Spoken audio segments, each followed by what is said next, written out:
Hey travelers, welcome back to Laura's Travel Talk. Today we are going to an old world country, rich in history, breathtaking landscapes, got some delicious cuisine, and medieval charm. We're going to Poland. So before I get started, we're going to look at the top 10 places that you must see while you're in Poland.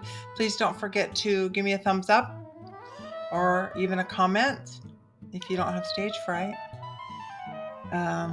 But give me a thumbs up. I can't see who it is. And I really appreciate it helping me out with my channel. And at the end, I will put the links to all of these places because some of them get a little bit deep and you can go out and do a little reading on your own. So let's kick it off. And we are going to go to Masurian Lake District. Look at that. Beautiful. The Masurian Lake District is Poland's summer paradise. And I'll tell you, why is it great? Well, it's a stunning region. It's got over 2,000 lakes. 2,000. And it's perfect for sailing, kayaking, camping. It's a great destination for relaxation, and nature lovers. You can rent kayaks or you can rent sailboats to explore the lakes. And you can stay in Mikołajki or Giżycko, which are two of the most charming lake towns. We're going to have fun with the pronunciation throughout this video. I'm learning Polish. Well, our next stop is Torun. Torun is a beautiful medieval town, and it's famous for its well-preserved old town section and gingerbread. Yeah, actual gingerbread. It's also home to Nicholas Copernicus, the astronomer. There he is.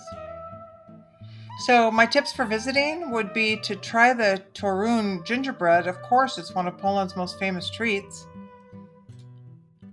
And then you can walk along the Vistula River for stunning sunset views and explore the Leaning Tower of Torun, Poland's own leaning building. Interesting little town there. That is the Gingerbread Museum. Have fun. So our next stop is the Białowieża Forest, Europe's last primeval forest. Ooh.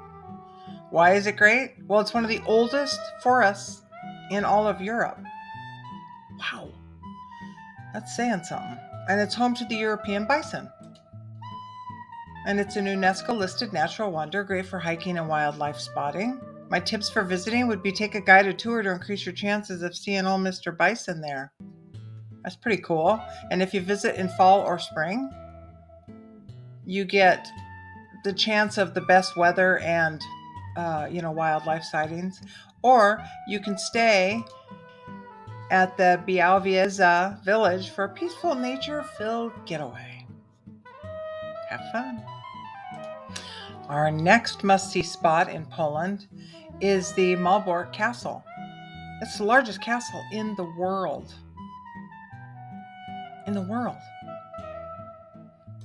It's an UNESCO World Heritage Site, and it was built by the Teutonic Knights in the 13th century, and it's the largest castle in the world by land area with impressive medieval architecture. Good Lord, 13th century. That's a minute ago.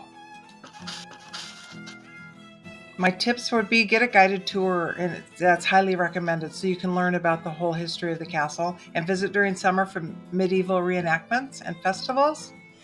And for just comfort, wear comfortable shoes. The castle is massive and there's a lot of walking involved.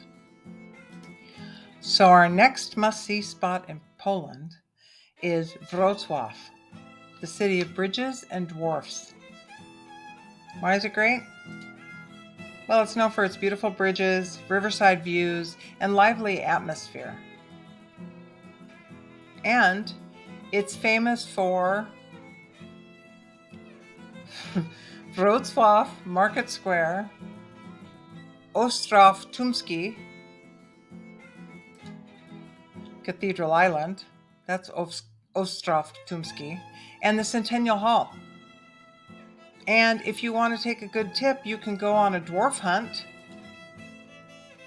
Wrocław has over 600 tiny dwarf statues hidden all over the city. So you can walk along the Oder River and visit the University of Wrocław for great views. I kind of dig the idea of that dwarf hunt through the city. Have fun. Okay, our next place looks stunning to me. This is the Tatra Mountains in Zakopane, which is Poland's winter wonderland. Why is it great? It's home to stunning alpine scenery, ski resorts, breathtaking hiking trails. Zakopane is Poland's winter capital, featuring wooden cottages. Just look at that. I want to just stroll through that town. And they have thermal spas. And my tips for visiting would be take a cable car to Kasprowa Wierka. Yay! For incredible mountain views. And then visit Morskie Oko, one of Poland's most beautiful lakes. Fun. So our next must-see spot is Gdansk, a beautiful Baltic port city. Why is it great? Well, it's got stunning views with colorful buildings and maritime history, and it's famous for the Long Market, that Neptune fountain there, and Westerplatte, which is where World War II began. My tips for visiting is walk along the Długi Targ, which is the Long Market, and take photos of the historic architecture. And you can visit St. Mary's Church, one of the largest brick churches in the world. So our next must-see spot is a little bit more solemn, but it is Auschwitz-Birkenau. Auschwitz-Birkenau was a concentration camp during World War II. What makes it a must-see? Well, it's a sobering and important historical site, and it tells the story of the Holocaust. It's located near Krakow, and it is one of the most visited places in Poland. It's just an incredibly sad time in our history. My tips for visiting would be get a guided tour, and then you'll understand the whole significance, and they'll help you with information. And if you visit early in the morning, there's a more solemn and less crowded experience. This is the main gates coming in. Same gate on Liberation Day. Ooh, where'd that come from? But be respectful. Photography is allowed in some areas, but silence is recommended. So our next must-see spot, number 2, is Warsaw, which is the capital of Poland. Why is it great? Well, it's a vibrant city, blending modern skyscrapers and historic sites. Look at that. And it's home to the Warsaw Uprising Museum, the Wawel Castle, Łazienki Park. And my tips for visiting would be walk through the old town rebuilt after World War II, see the Mermaid of Warsaw statue, visit Poland Museum of the History of Polish Jews for an insightful experience. That's Warsaw. And our number 1 spot is Krakow, or Krakow, as it would be pronounced in Polish. That's Poland's cultural heart. So it's an UNESCO World Heritage City with stunning medieval architecture. It's home to the Wawel Castle. Beautiful. St. Mary's Basilica. That's gorgeous. And the historic main market square. And my tips for visiting would be visit the Rheineck Underground Museum to explore Krakow's medieval history. It looks pretty cool. There's also the underground salt mines there. And then you can take a free walking tour of Old Town Kazimierz, which is the Jewish quarter, which looks very charming.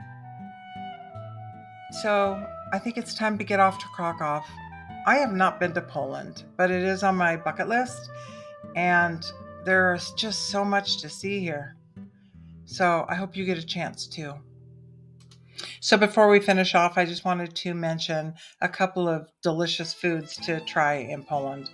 On the upper left there, you have a pierogi. Oh, I love pierogies. That's Poland's most famous dish. It's a dumpling filled with potatoes and cheese, meat, or you can do it with fruit too. I get those when I'm in Pittsburgh. Lovely. Then we have here we go, obwarzanek krakowski. Yay. It's a pretzel-like snack, but actually, translation is Krakow bagel. So, interesting. And then down on the bottom left is ostipek, which is a smoked cheese from the Tatra Mountains. And they enjoy it grilled or just eat. But you see those designs on the back? Those are cheese rolls that have been carved. They're very into the ornateness of the cheese. And then the bottom right, come on, scenic. Who doesn't love a cheesecake? Mm-mm. Well, as always, I really want to thank you for joining and staying to the end because that helps my credibility with YouTube. And as you all know, I'm trying to make this YouTube channel launch. It's been a year, and so I'm pushing through. Thanks if you subscribed. If you don't have time, just give me a thumbs up, and I will see you next week. In the meantime, go see if you can find yourself a pierogi somewhere because they are delicious. See ya.